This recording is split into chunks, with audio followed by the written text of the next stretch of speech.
How are you? Ayoko na. I'm okay. We've already started preparing the moment Franz Castro announced the impeachment plans, which was November of 2023.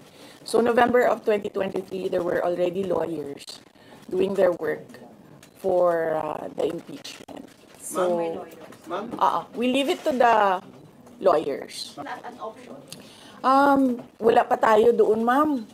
Masyado pang malayo yung mga ganyan na mga bagay. Nandun pa lang tayo sa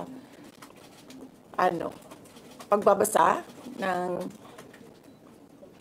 actually, ma'am, wala pa tayo doon dahil yung mga abogado lang yung nagtatrabaho. Hindi ko talaga alam kung anong ginagawa nila. But I have a meeting with them. Ano ba yung father niyo after your impeachment? Wala pa.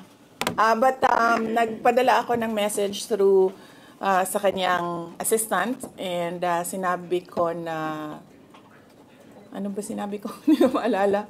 I think I said everything will be all right. Yun ata ang sinabi ko. What was his reply? His reply was a song. Ano po MacArthur's Park. Oh, okay. Will appear sa impeachment court, ma'am, if ever. Will you appear